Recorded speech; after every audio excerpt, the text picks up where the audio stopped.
तुमचं आमचं तर काय हे लक्षात घ्या. म्हणून संतांनी जे काम केलं ना ते समाजासाठी केलं. तसं आपल्याला जे ज्ञान आहे ना त्याचा उपयोग कोणतंही क्षेत्र राहू द्या, कोणतंही क्षेत्र राहू द्या, त्याचा समाजाला थोडा का होईना आपला उपयोग व्हावा याच्यासाठी जीवन जगायचं. म्हणून जो भगवंताशी एकनिष्ठ असतो ना त्याचा विचार देव करतो. धावे चाले मागे मागे सुख दुःख साहे अंगे. आता एकनिष्ठ म्हणजे काय महाराज? नारद भक्ती सूत्रामध्ये नारद महर्षीने सांगितलं की आपल्या चित्ताची अवस्था अशी झाली पाहिजे अन्य आश्रयाचा त्याग करून एकाच ठिकाणी आपल्या चित्ताची वृत्ती अंतःकरणाची वृत्ती जिथं स्थिर होते त्याला एकविध म्हणते. अन्य आश्रयाणाम त्यागो इथे अनन्यतः, म्हणजे अन्य आश्रयाचा त्याग करायचा आणि एकाच ठिकाणी चित्त स्थिर करायचं. उदाहरण दिले. उदाहरण कोणाचं दिले? चातक नावाचा पक्षी आहे. आता ऐका, चातक नावाचा पक्षी आहे. पाऊस कोणासाठी पडतो का? आपल्यासाठी पडतो. गाय दूध कोणासाठी देते? गाय दूध कोणासाठी देते? कोणासाठी देते? वासरासाठी. वासरूच पिते का आपण पितो? आपण पितो. आता ऐका, हे उन्हाळा संपला का नाही, चातक नावाचा पक्षी आहे. मृग नक्षत्रात तो एवढा ओरडतो कारण तो चातक नावाचा पक्षी असा आहे, या पृथ्वी तलावरचं तो कुठलंच पाणी पित नाही. तो फक्त पाणी पितो, तो फक्त पाणी पितो पावसाचं. ज्ञानोबा सांगतात भरले सरिता समुद्र चहूकडे परिते बापी असे कोरडे. जे मेघोनी ठेपुटा पडे ते पाणी की तया. म्हणजे त्याच्या बाजूला नदी आहे, समुद्र आहे, विहीर आहे, पाण्याचं डबका आहे, पण ते कुठलंच पाणी पित नाही. फक्त पाणी देगलूरच्या जुन्या बस स्टँडचं पित आहे. फक्त पाणी कुठलं पितय? मेघाचं पितय. मेघाचं का? कारण तो वरच्या पाण्याशी एक निष्ठा आहे आणि तो ओरडतो आणि त्याच्यामुळेच पाऊस पडतो. बरं का, आपल्यामुळं पडत नाही, त्याच्यामुळं पाऊस पडतो. त्याला लागतात 4 थेंब. सगळ्या जगाला त्याचा काय होतो? उपयोग होतो. गाय दूध देते वासरासाठी, आपल्यासाठी देईना, पण नुसता वासरालाच उपयोग होतो असं नाही, सगळ्यालाच उपयोग होतो. तुकोबाराय सांगतात पहाते चातक निघे भूमी जळा वरुषे उन्हाळा मेघतया. हे झालं पहिलं उदाहरण. दुसरं उदाहरण सांगितलं, किती अनन्य आहे. उदाहरण सांगितलं, लहान लेकरू आहे. आईची त्याची ओळख केली आहे. आईला ओळखायला लागलेला. काही कामानिमित्त आई बाहेर गेली कामाला, थोडं घराच्या बाजूला कुठतरी काही तर काम करायला गेली आणि लेकरू पाण्यात. लेकरू ओरडायला लागलं, झोपेतून उठलं. आता उठल्यावर लेकरू रडायला लागलं. त्याचा आवाज ऐकून स्वर्गातली रंभा आली, स्वर्गातली अप्सरा आली. आता अप्सरा म्हणल्यावर सुंदरच अप्सरा आली आणि तिने त्या लेकराला उचलून घेतलं. तिने असं अंगाई गीत गायला लागली, समजवायला लागली. आता मला सांगा, ज्ञानोबा सांगतात एरी रंभे होणी परविया काय करावी बाळकिया. ज्ञानोबा सांगतात रंभा त्याच्या आईपेक्षा कितीतरी सुंदर आहे. का? त्याची आई 3 ठिकाणी वाकडी आहे, दिसायला काळूकुट आहे, तिच्या अंगावर साडी नीट नाही, तिच्या अंगावर सोनं नाही, दागिने नाही, दिसायला सुंदर नाही. पण रंभा त्याच्या आईपेक्षा सुंदर आहे, त्या लेकराच्या आईपेक्षा सुंदर आहे. भैया इकडे बघ. आता त्या लेकराला त्याची आई पाहिजे का रंभा पाहिजे? आईच पाहिजे. का? कारण तो त्याच्या आईशी एकरूप झालेला आहे. त्याला या जगात आईशिवाय कोणीच लागत नाही. तुकोबाराय सांगतात तुका म्हणे बाळ माते पुढे नाचे बोल आगी काचे नावडती. असा आवाज आगी काचे नावडती.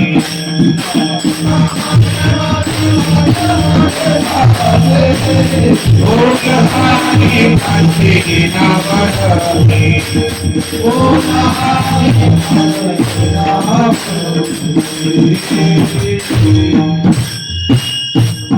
त्या लेकराला त्याच्या आईशिवाय कोणीच लागणार, बस त्याला आईच पाहिजे.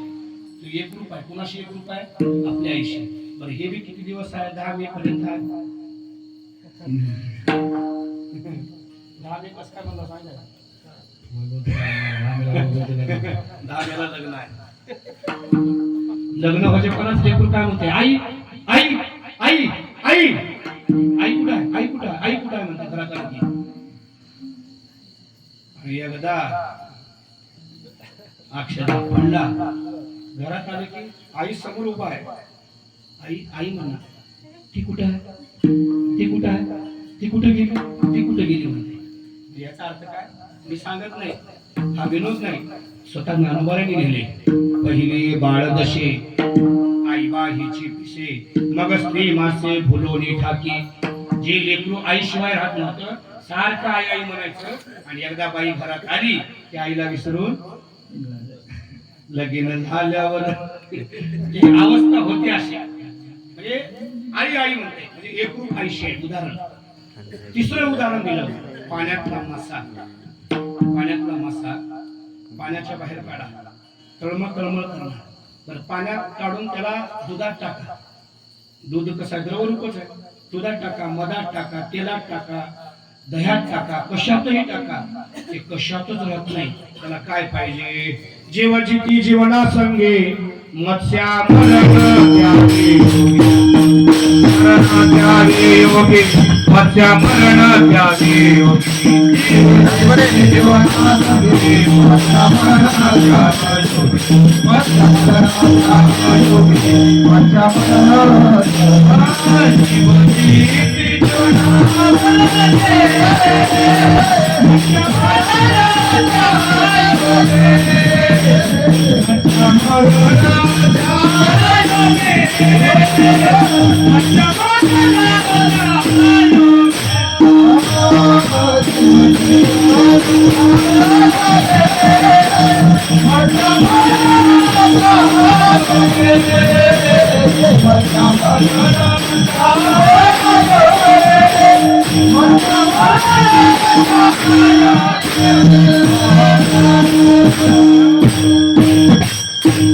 पाणी हेच माशाचं जीवन आहे.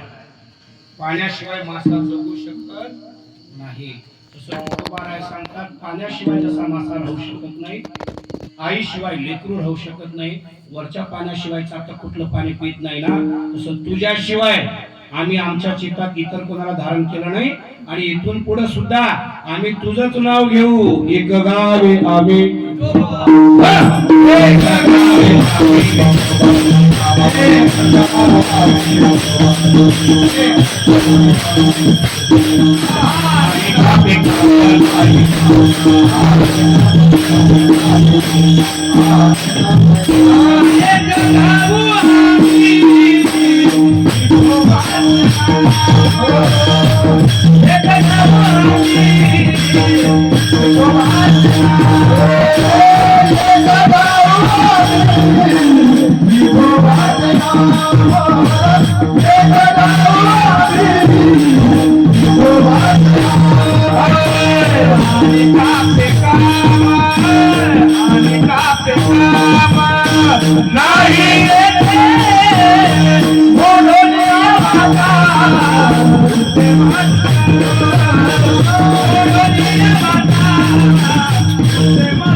एक गावे आम्ही विठोबाचे नाव. आता बघा इथे तुकोबारामध्ये एक धरीडाचे या जगात देव किती आहेत ना. कॉपी देऊ नका लेकरायला. आतापासून कॉपी दिली की 10वीला तर कॉपी मार. सांग ना किती देव ऐकून असतील की बघा किती आहेत ना. आपण ऐकू ना की 33 कोटी देव आहेत, 33 कोटी. आता मी बी बघलो नाही, तुम्ही बघितलं नाही, पण आहे संत सांगतात, सगळे सांगतात म्हणजे आहे 33 कोटी देव. आता लई लोकांना संभ्रम आहे, 33 कोटी देव एवढे देव राहतात का? एवढे नाही. ये इस्लाम समाज एक माणसं म्हणतात हे आमचं एकच आहे म्हणतात, अल्लाह के सिवा किसी के सामने झुकने का नाही. हे माय बापाच्या सुद्धा पाया पडणार. बघा बघा नवरदेव भेटा गेल्या माणसाच्या पाय पडतात का? पडत नाही. आपल्याकडे जुना माणूस आला एखादा कीर्तनकाराला भेटायला लगे नवरा नवरी का? आपली संस्कृती सांगते अतिथी देवो भव, आचार्य देवो भव, मातृदेवो भव, पितृदेवो भव. त्याचं म्हणणं असं आहे, अल्लाह की सेवा किसी के सामने झुकने का नाही. मी एकासोबत याची चर्चा केली मुस्लिम समाजाच्या माझ्या मित्रासोबत. त्यानं म्हणते आमच्या सगळ्यात श्रेष्ठ अल्लाच आहे, अल्लाह शिवाय आम्ही कुणालाच मानत नाही. मा नाही बाप नाही काही नाही. किती आवड आहे. आणि आपल्या संघात कसं खरं सांगू का, म्हणून तर आपल्या संस्कृतीचं वेळ इतर धर्मियाच्या लोकांना लागले आणि आपले पोरं येडे होऊन गेले आपल्या त्या मोबाईल मध्ये त्या बाकीच्या भानगडीमध्ये. पण तुम्ही बघा इस्कॉन नावाचा संप्रदाय, इस्कॉन नावाचा संप्रदाय आहे ना, हा एवढा वाढला आहे. त्याच्यामध्ये कोण एक माहिती का, आय टी क्षेत्रातली माणसं, डॉक्टर साहेब आय टी क्षेत्रातले इंजिनियर आहे, फार मोठमोठे IAS IPS जागतिक लेवलचे शास्त्रज्ञ सुद्धा त्या इस्कॉन मध्ये काम करायला का? तर ते म्हणतात ह्याच्यात जे सुख आहे ना ते कुठेच नाही म्हणतात. देवाचं नाम घेणं, हरे हरे हरे कृष्ण कृष्ण कृष्ण कृष्ण हरे राम हरे राम हरे राम. आणि जे तत्वज्ञान भारतीयांचं आहे ना, असं तत्वज्ञान जगात कुठे नाही म्हणतात. कारण इतर तत्वज्ञान जर बघितले त्याच्यामध्ये मारामारी आहे, त्यात भांडण आहे, त्याच्यात कला आहे. इथं उलट म्हणतात कोणाही जीवाचा वर्म सर्वेश्वर इथं मारूच नका म्हणतात कुणालाच. चिरटाला सुद्धा मारू नका म्हणतात. बया चिरटाला सुद्धा कोंबडं बिबडं बकरं तर सोडूनच द्या. ऋण वैर हत्या म्हणून तो म्हणजे तुकोबार आहे. मांस खाता हौस करी जोडोनी वैरी ठेवीला. कुणालाच मारू नका म्हणतात, कुणालाच. म्हणजे कोणाचीच हत्या करू नका असा शिकवणारा संप्रदाय, शिकवणार ग्रंथ, शिकवणारे पंथ म्हणजे हे हिंदू धर्म आहे. आपलं भाग्य आहे की आपण अशा या सनातन वैदिक धर्मामध्ये आपला जन्म झाला. पण आपल्या पोराला त्याचं काहीच वाटलं, आपलं काय ज्ञान आहे. व विषय बाजूलाच आहे. स्वामी विवेकानंद हे IT चे विद्यार्थी आहेत, इन्फॉर्मेशन टेक्नॉलॉजी फार तत्वज्ञ, मोठे तत्ववेत्ते होते. पश्चिम बंगालला शिकायला होते. ऐका, तर तेवढे मोठे विज्ञानवादी विचारसरणीचे जेव्हा संन्यास धर्म घेतला, कुठेही जरी गेले तर आपले कपडेच घालून जायचे, आपलाच पोशाख असा फेटा घातलेला. अमेरिकेत गेल्यावर तिथल्या लोकांनी विचारलं तुम्ही सगळा पोशाख भारतीय केलाय. ऐका, बोल नका, ए भैरव भांडण करू नका. सगळा पोशाख भारतीय घातलाय, भांडण करणार नाही पण मजाक चालली त्यांची. सगळा पोशाख भारतीय घातलाय पण चप्पल मात्र तुम्ही कसं काय विदेशी घातली. कारण त्याच्या पायातली जी चप्पल होती ना ती विदेशी होती. आता उत्तर काय दिलंय, सांगितलं मी सगळा भारतीय पोशाख घातलाय सगळा, आणि डोक्यावर भगवा घातलाय, आणि पायात चप्पल कसं काय विदेशी घातली सांगू का? कारण माझी संस्कृती त्याग संपन्न आहे. भगव हे प्रतीक त्यागाचं आहे. आमची संस्कृती त्याग संपन्न आहे आणि तुमची संस्कृती भोग संपन्न आहे. ऐका बरं का, तुमची संस्कृती भोगवादी आहे म्हणून तिला मी पायाखाली घेतली, आणि माझी संस्कृती पूजनीय आहे, वंदनीय आहे आणि त्याग संपन्न आहे म्हणून तिला मी डोक्यावर घेतली. आपले पोरं काय करणार, आपल्या संस्कृतीला पायाखाली घेऊन आहे आणि विदेशी संस्कृतीला डोक्यावर घेऊन नाचला. हे त्याच्यामध्ये आपल्यामध्ये फरक आहे. विठाला लाज वाटते आपल्या पोराला कपाळाला गंध लावायला, लाज वाटते पोराला गळ्यात माळ घालून घ्यायला, ही शोकांतिक आहे. लाज वाटते पोराला हनुमान चालीसा म्हणायला, लाज वाटते कीर्तनात येऊन बसायला पोराला. अरे याच्याशिवाय आपला जीवनच उद्धार होणार नाही. छत्रपती शिवाजी महाराज सगळ्यात पुढे येऊन कीर्तनाला बसत होते. वेळ होती का राजे? वेळ नव्हता. वेळ 50 वर्ष जगले, पण 50 वर्षात कोण कुठून येईल, केव्हा तलवार मारेल, कोण कुठून घुसल, जीवन तलवारीच्या पाठीवर 50 वर्ष घेऊन जगावं लागलं. झोपायला वेळ मिळाला नाही, पण जेव्हाही वेळ मिळाला तेव्हा तुकोबाराच्या कीर्तनाला येऊन बसायचे. का? कारण इथं जे सुख आहे, इथं जे समाधान आहे, इथं जे ज्ञान मिळणार आहे ते जगात कुठे मिळणार नाही. ऐका, म्हणून या तरुण पिढीला विनंती करतो की जीवन पुन्हा नाही आणि हे ज्ञान पुन्हा मिळणार नाही. म्हणून आपली अलीकडे मुलं थोडं वेगळ्या संस्कृतीचा अनुकरण करायला लागले. नाही, ती संस्कृती भोगवादी आहे. आपली संस्कृती त्याग संपन्न आहे. किती त्याग संपन्न आहे. ऐका विषय आला म्हणून सांगतो. आज गादी मिळावं म्हणून भांडण आहे. आज बघा इराण आणि रशिया कालपुरा झालं ना, इस्रायल, इराण आणि इस्रायल कशासाठी आहे? हमसे भी बडकर कोण आहे, आम्ही कोणी कमी नाही, भांडण आहे. गादी ह्याची गादी त्यानं काढून घ्यावं, त्याची गाडी काढून घ्यावं, ह्याच्यासाठी भांडण आहे. रामानं भरताला सांगून टाकलं, मी वनात आलो ना, तुझ्या आईची इच्छा होती गादीवर बसायची, तू जा राजकारभार बघून घे, सोडली मी गादी, हे पाणी सोडलं संकल्प बस. परत काय म्हणला, दादा मी काय गादीवर बसायसाठी वनात आलो नाही, आपले वडील गेले याचा निरोप द्यायसाठी मी इथं आलो. मला गादीची गरज नाही आणि मी गादीवर बसणार नाही, कारण तुमचाच तो अधिकार आहे. त्या गादीवर बसायचा माझा अधिकार नाही. माझी आई लाख सांगल पण मी आईचं ऐकणार नाही. धर्म सांगतोय, वडिलांच्या माघारी मोठ्या भावाचा मान असतो, म्हणून तुम्हीच गादीवर बसलं पाहिजे. ऐकच ना चाललं मला बरं, ऐकच ना चाललं तेव्हा रामाला खडावा काढल्या पायातल्या आणि पादुका दिल्या, आणि त्या पादुकाची 14 वर्ष सेवा केला हो भारत. ही संस्कृती आपली आहे.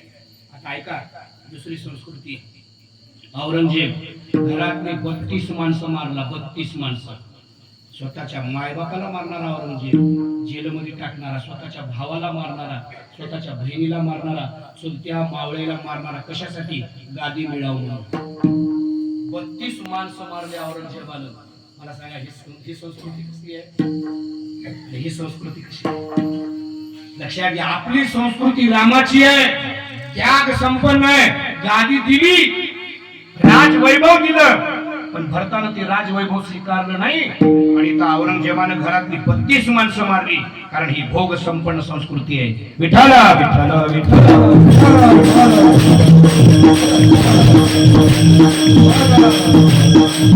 म्हणून आपल्याला जी देवता आवडत असेल ना, त्या देवतेशी एकनिष्ठ राहा.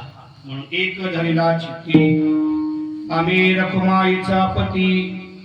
आता मला सांगा, 33 कोटी आपला विषय चालला होता. 33 कोटी देवा असताना तुकाराम महाराज एकच म्हणतात. आता बाकीचे राहिले की सगळे राहिले की एकच काम म्हणत असतील. कारण तुकोबाराय म्हणतात, माझा पंढरपूरचा पांडुरंग त्याच्याकडे काय कमी आहे? बळिया माझा पंढरीराव जो ह्या देवाचाही देव. काहीच कमी नाही मिळत त्याच्याकडं. कारण जे कुठंच नाही, जे कुठंच मिळत नाही ते त्याच्यापाशी मिळते. सुखरूप ऐसे कोण तुझे सांगा, माझ्या पांडुरंगा कोण आहे? ऐशी चंद्रभागा ऐसे भीमा तीर, ऐसी चंद्रभागा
ऐसे चंद्रभागा ऐसे भीमा तीर असा विटेवरी देव कुठे. ऐसे असा देव कुठे आहे का?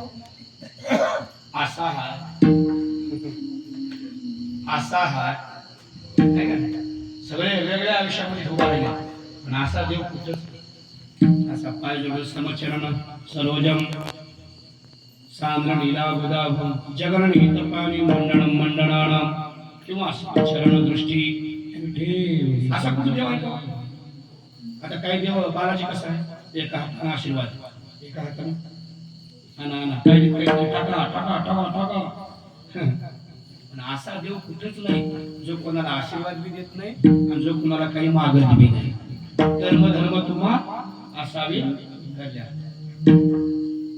पांडुरंगाकडे काहीच नाही, फक्त एकच आहे, अति प्रियावडे तुळशी बोला.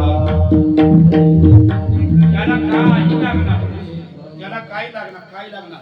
आता हे लोक काय बी म्हणत असते पण त्याला काहीच लागणार, त्याला काहीच पाहिजे. त्याला फक्त भाव पाहिजे आणि त्याला फक्त बुक्का पाहिजे. बस भोळे भावे साधे भोळे वाले त्याला आवडतात, काही लागत नाही. म्हणून महाराज म्हणतात एवढा सोपा, एवढा सुलभ, एवढा उदार अंतकरणाचा देव जगात कुठं नाही. म्हणून एक धरीला आम्ही रखुमाईचा पती. झालं काय, केले झाले अवघे काम, निवारला भवभ्रम. सांगता त्याच्यामुळे आमची सगळी कामं झाली. कामं झाली म्हणजे काय, पराठे याचनं झालं, तुराठे याचनं झालं, असं केलं. केले झाले अवघे काम म्हणजे अंतकरणातली जी इच्छा होती, कोणती इच्छा होती, काय मी उद्धार पावे, काय कृपा कल्याणाराय, हिची इच्छा होती. काही ऐशी दशा येईल माझे अंग, चित्त पांडुरंगा चूर कसे. हिची अवस्था राहते ना, जी इच्छा होती, जी आकांक्षा होती ती पूर्ण झाली. म्हणून तेने झाले अवघे काम, निवारला भवभ्रम. या भवसागरातून भव भ्रम, जो भ्रम होता त्या भवसागरातून मी तरुण जाईन का नाही, माझा उद्धार होईल का नाही. काम नाही झालो आहे कामा, कामने आता उरलो उपकारा. म्हणजे मनाची इच्छा होती ती पूर्ण झाली. आता काय झालं, आता अवस्थाच अशी झाली. तुकोबारा सांगतात परद्रव्य परनारी झाली विषाची. परद्रव्य म्हणजे काय, दुसऱ्याच्या धनाचा मनात विचारच येईना, दुसऱ्याच्या धनाचा मनात अभिलाषाच येईना. लई माणसं म्हणतात बरं का, गळ्यात माळ घालून बी तू तसलं करायला नाही पाहिजे होतं, पैक चोरून आलास बघ त्याचं. आता माळ घालून पैक चोरण्याचा काही संबंध आहे का. त्यानं माळ घातला पण त्या अवस्थेला पोहोचला नाही ना. तुकाराम महाराज ज्या अवस्थेला पोहोचले होते, कारण छत्रपती शिवाजी महाराजांनी नजराणा पाठवल्यावर त्यांनी नजराणा परत केला. का परत केला, कारण परद्रव्य त्याची गरज नाही म्हणजे तुकोबा यानं पैक का चोरून आणलाय, कारण त्यानं त्या अवस्थेला अजून गेलाच नाही. त्या अवस्थेला जायसाठी परमार्थ करायचा आहे की दुसऱ्याचं धन विषयासारखं दिसलं पाहिजे. तुका म्हणे तैशा दिसतील नारी, दिसाची या बरी भामा. आता हे कठीण गोष्ट आहे. हे उग होईना, काल माळ घातला, 2 महिने माळ घातला, 2 वर्ष झाला हरपाटा योगालाय, 4 वर्ष झालं कंबर बांधलाय, समाजात सांगलाय, लगेच म्हणला नाही मला सगळं जग समान झालं मला. असं होईना बरं का, त्याच्यासाठी लय वेळ जावं लागते. आणि परमार्थ असा आहे, हे बघायला माहिती आहे थोडं मोठं आहे, सापशिडीचा खेळ बघितला का ना. सापशिडीचा खेळ ते आकडे असतात ना, सापशिडीचा. एखादा शिडी लागली डायरेक्ट जाते 95-97 ला जाते, आणि 97 ला गेल्यावर लय आनंद होता. आता मी आता 100 होणार, माझं शतक होणार असं वाटतंय. पण त्या 97 ला गेल्यावर तिथं राहतंय दिलंची नागिन निघाली, नागोबा डोला या लागला. तिथं कोण राहतो, तिथं साप राहतो. तिथं ते साप चावला पुन्हा कुठे येतो, 4 नंबर 2 नंबर 3 ला येतो. तसं परमार्थात असं छातीला हात लावून कोणी सांगू नका माझा उद्धार झालाय आता मला काही नाही, असं कोणी म्हणू शकत नाही. मोठमोठ्या पदाला गेले खाली आले का, हे ज्ञान निधीचे भुजंग. हे गाणं म्हणतो नाही, ओवी आहे ना, ओवी सांगायचं आहे. हे ज्ञान निधीचे भुजंग. भुजंग म्हणजे काय, साप. साप हे ज्ञान. कारण काय, जिथं ज्ञान आहे ना तिथं साप आहे बसलेला. त्याच्यावर सर्प विंचू दिसे म्हणजे तुकोबा आहे. हे ज्ञाननिधीचे भुजंग विषय दरीचे वाघ भजन मार्गीचे मांग मारक जे. आणि कसं आहे ज्ञानी माणसाला तर हे पाडायसाठी की नाही हे पैसे लावतात पैसे लावतात पैसे आत्ता पाडतो याला त्याला लय बोलायला की नाही माझ्या एवढं कोणीच नाही ज्ञानी माझ्या एवढं ह्याला तर ग नावाचा हे झाला म्हणतात ह्याला तर लय लवकर पाडतो. म्हणून परमार्थात माणसं आदळू आदळू का पडतात त्याचं कारण असं आहे त्याला वाटतं माझ्या एवढं कोणीच नाही आता.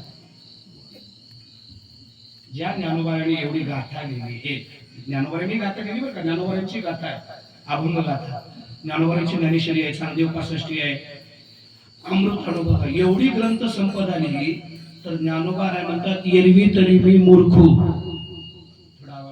एरवी तरी मी मूर्खू म्हणजे स्वतःला काय समजून घ्यायला लागेल स्वतःला मूर्ख समजून घेतात. म्हणजे एवढे ग्रंथ लिहून एवढं ज्ञान असून ज्ञानी यांचा गुरु राजा महाराव म्हणते ज्ञानदेव तुमायसे ज्ञानाचा सागर सखा माझा ज्ञानेश्वर. एवढे विद्वान एवढी सगळी संपदा लिहिणारी ज्ञानोबा आहे स्वतःला मूर्ख समजून घेत असतील तर आपण कोण आहोत. म्हणून लक्षात घ्या परमार्थात कोणी छातीला हात लावू शकत नाही की माझा उद्धार झाला मी मोठा आहे मी विद्वान आहे मला आता काही देणं घेणं नाही नाही असं कोणी म्हणू शकत नाही. 94 वर्ष वय आमच्या पुरेकर बाबांचं आळंदीमध्ये किती वय आहे 94 वर्ष. एवढा वर्ष झालं परमार्थ चालू आहे. वयाच्या 20व्या वर्षी आळंदी आले 74 वर्ष झालं परमार्थ चालू आहे. आजू सुद्धा ऐका आजू सुद्धा दर गुरुवारी पालखी निघते आळंदीमध्ये पालखी काय निघते पालखी निघते ते पालखी फिरत असते माऊलीच्या मंदिरात. तिथं आता सुद्धा एवढं शरीर थकलेलं आहे तर गुरुवारी जाऊन गळ्यात टाळ घालून एक अभंग म्हणतात. तिथं विद्यार्थी विचारतात बाबा कशाला येतो तुम्हाला काय गरज आहे आता येऊ नका तुमचं शरीर थकले. ते म्हणतात नाही माझं शरीर पडलं तरी चालतंय पण भजन थांबलं नाही पाहिजे. आणि आपला परमार्थ कसा आहे हंगामी साधू जिकडं गुलाल जिकडं काय म्हणतात भंडारा जिकडं खोबरं तिकडं उड्या मारायचं नाही. शेवटच्या श्वासापर्यंत संतांनी परमार्थ केलाय म्हणून त्यांची ती अवस्था झाली. काय झाली परद्रव्य परनारी झाली विषाची परी. ती अवस्था उग होईना हो हे लोक उग काही बोलतात नाही होत हे नाही होत. तुका म्हणे तुझं पाहिजे भतार तरी काय नर थोडे झाले. तुकोबा इथे कशाला आलीच बाई एवढ्या डोंगरावर गावात का देवगावात कमी गेले का पुरुष. ही मनाची अवस्था कुणाची होऊ शकते ही फक्त अवस्था कुणाची होऊ शकते जो परमार्थात पदाला पोहोचला त्याची अवस्था. पण तुकोबा म्हणतात माझी अवस्था अशी झाली आता याच्यापेक्षा तुकोबा म्हणतात मला वेगळा परमार्थ माहित नाही याच्यापेक्षा वेगळा परमार्थ नाही आणि याच्यापेक्षा वेगळा परमार्थ असू शकत नाही. तुम्ही एकनिष्ठ राहा आणि देवाचं चिंतन करा आणि देवाचं भजन करा. तुमच्याही जीवनात अशी अवस्था प्राप्त होऊ शकते. याच्यापेक्षा दुसरा कुठला व्यवहार नाही. अभंगाचं शेवट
Thank you.